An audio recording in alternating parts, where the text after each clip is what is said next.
आप सभी को प्रेज द लॉर्ड। आज हम एस्तर का सारांश आपके साथ साझा करेंगे। मैं फ्रांसिस जोसेफ और मेरी पूरी टीम की तरफ से मैं आप सभी का स्वागत करता हूँ। एस्तर का सारांश।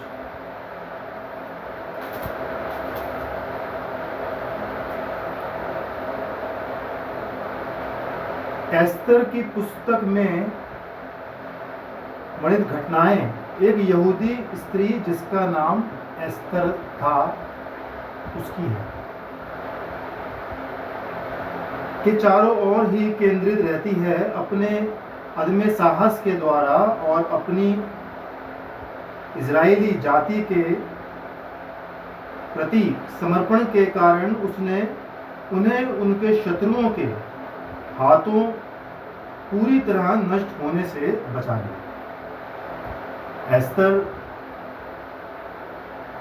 रानी होने से पहले क्या थी, हम इस पे थोड़ा गौर फरमाएंगे।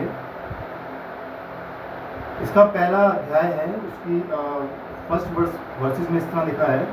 श्रीयाश नामक राजा के दिनों में, श्रीयाश नामक एक राजा था, बातें हुई। ये वही श्रीयाश है, ये वही राजा श्रीयाश है जो 127 प्रांतों पर, अर्थात हिंदुस्तान से लेकर कूश देश तक राज्य करता था। हिंदुस्तान से लेकर के और कूश देश तक राज्य करता था श्रीयाश राजा।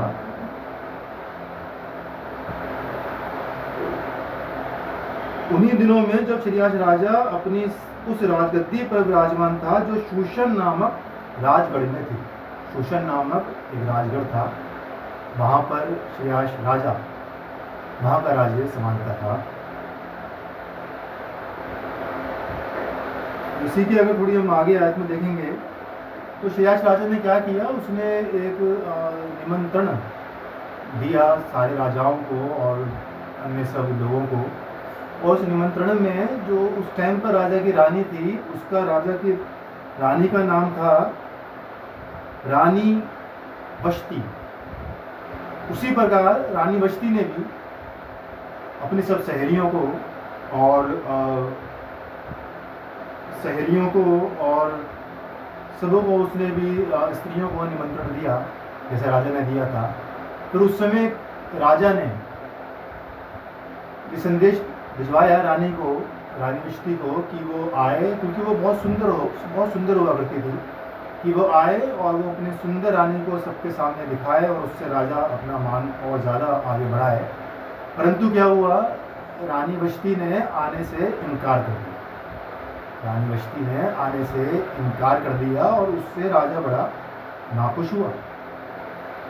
जब राजा बड़ा नाखुश हुआ तो जो उसके साथ के लोग थे उसने कहा कि रानी ने तेरा अनादर किया है, तुझे मना, तुमने बुलावा भेजा था और वो तू नहीं आई, तेरी रानी नहीं आई। तो इससे राजा बड़ा क्रोधित हुआ और उन्होंने कहा कि जैसे कि उस टाइम पर कुछ जो कानून हुआ करते थे उसी के हिसाब से उन्होंने बताया कि ये बहुत गलत है, ऐसे एक गलत संदेश जाएगा और सब स्त्रियों को, सब पत्नियों को कि राजा के बुलाए पे नहीं आई।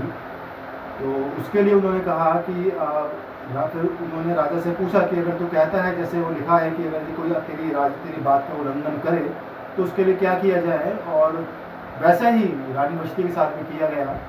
रानी वश्ती को ये आज्ञा दी कि तू आज के बाद से राजा के सामने कभी ना आएगा। उसके बाद यहाँ से शुरुआत होती है एस्तर रानी की।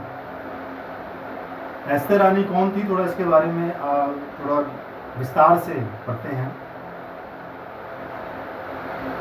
शूशनगढ़ में मोदरेके नामक, ये दूसरी आयत के तीसरे अध्याय है, 5वीं अध्याय है आयत है, दूसरे अध्याय की 5वीं आयत। शूशनगढ़ में मोदरेके नामक एक यहूदी रहता था। मोदरेके एक यहूदी था जो कीश नाम के एक बिन्यामीनी का परपोता, शीमी का पोता और याइर का पुत्र था। मोदरेके और मोदरेके की चचेरी बहन, डिटेल में पढ़ते हैं, बताना चाहूँगा। उसकी चचेरी बहन थी एस्तर, जिसने मोर्देकै ने उसको अपने बच्चों की तरह पाल पोस के बड़ा किया था। और इसमें भी लिखा है, अगर आप देखें इसकी 7वीं आयत में, कि उसने हदरस्सा नामक अपनी चचेरी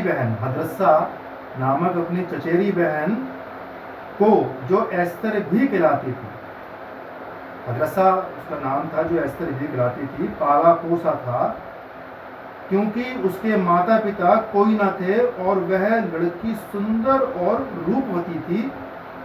और जब उसके माता पिता मर गए तब मोर्देकै ने उसको अपनी बेटी की तरह पाला।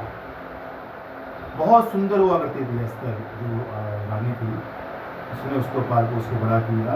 तो जैसे मैंने पहले बताया कि जब रानी को श्रीयाश राजा ने आज्ञा उल्लंघन करने का दंड दिया और वो कभी राजा के सामने पेश ना हुई, तो उसके बाद फिर राजा ने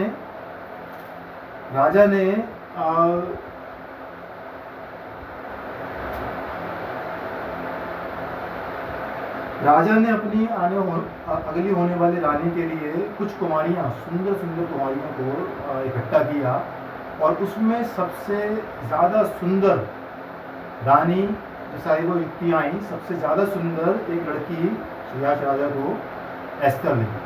वो उससे बहुत प्रसन्न हुआ। इसमें जैसे कि आप देखेंगे, इसी की दूसरी आयत की दूसरे बाब की दूसरे अध्याय की 15वीं आयत में कुछ बीच में इस तरह लिखा है, जितनों ने भी एस्तर को देखा वह सब उससे प्रसन्न हुए। 16वीं आयत में देखेंगे, कहा कि यूं एस्तर राजभवन में राजा श्रेष्ठ के पास उसके राज्य के 7वें वर्ष के तेबत नामक 10वें महीने में पहुंचाई गई। राजा ने एस्तर को और सब स्त्रियों से अधिक प्यार किया और अन्य सब कुमारियों से अधिक उसके अनुग्रह और कृपा की दृष्टि उसी पर हुई। इस कारण उसने उसके सिर पर राज मुकुट रखा और उसको वष्टि के स्थान पर पटरानी बनाया। इस तरह से एस्तर जो थी वो वष्टि के स्थान पर राजा श्रेष्ठ की रानी बनी।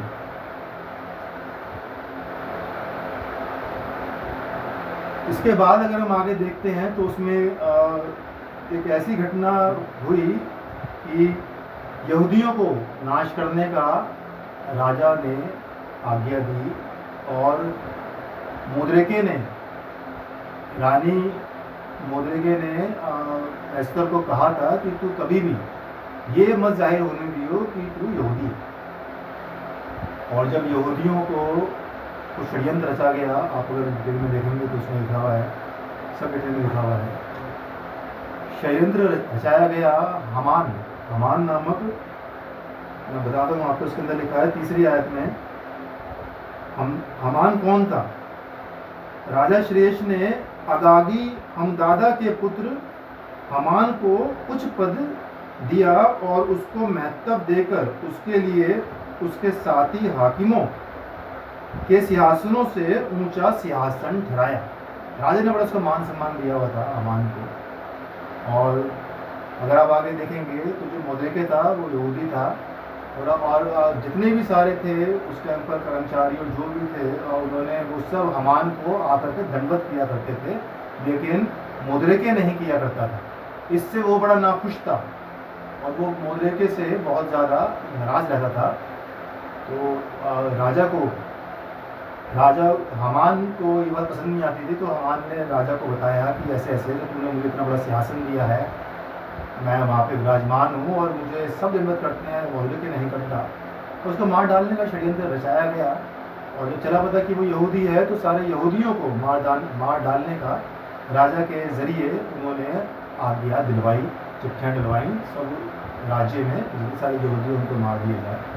और मोर्देकै बहुत ही ज़्यादा परेशान हो गया और वो रोने लगा, कपड़े फाड़ के चिल्लाने लगा। और किसी तरह से जब ये बात रानी एस्तर तक पहुंची फिर रानी एस्तर ने क्या किया, उसने रानी एस्तर ने एक भोज का निमंत्रण सबको दिलवाया और साथ में स्पेशली उसने हमान को भी बुलवाया वहाँ पर। वही हमान जिसने मुद्रे में बताया था कि आपको, उसको बुलाया वहाँ पे भोज में। और राजा ने कहा ठीक है हम आते हैं। और जब उस वक्त जब भोज का समय था तब राजा ने कहा कि एस्तर रानी मैं तुझसे बड़ा खुश हूँ, तू जो चाहे मुझसे मांग सकती है, तू चाहे तो मैं तुझे आधा राज्य तक दे दूंगा। तब एस्तर रानी ने कहा कि मुझे मेरी अपनी जाति के लोगों को बचाना है। तो उसने पूछा कि क्या परेशानी है। उसने बताया इस तरह से जो भी घटना सब बताई, और इस प्रकार से राजा ने जैसे कि राजा ने वचन दिया था रानी को, जो चाहे मांग मैं तुझे वो दूंगा। तो उस वक्त उसने ये सब अपने जाति के लोगों को बचाने की राजा से विनती की और मांगा।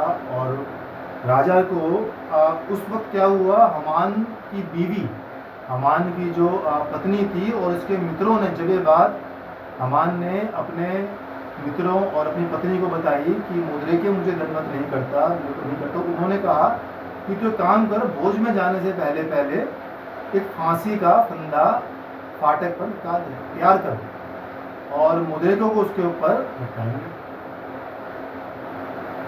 लेकिन जब रानी ने राजा से अपने जाति के लोगों को बचाने के लिए कहा तो उसने पूछा कि ये क्या बात है।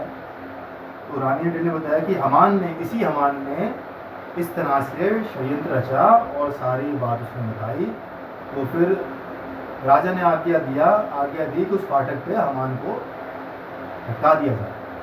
तो इस तरह से एस्तर रानी ने अपने जाति के लोगों को, यहूदियों को बचाया। एक बहुत बड़ा एस्तर रानी की भूमिका है यहूदियों के लिए, अपनी जाति के लोगों के लिए, जो उसने अपनी जाति के लोगों के लिए किया। इसी के साथ मैं एस्तर की भूमिका सारांश को यहीं पर ही समाप्त करना चाहूँगा।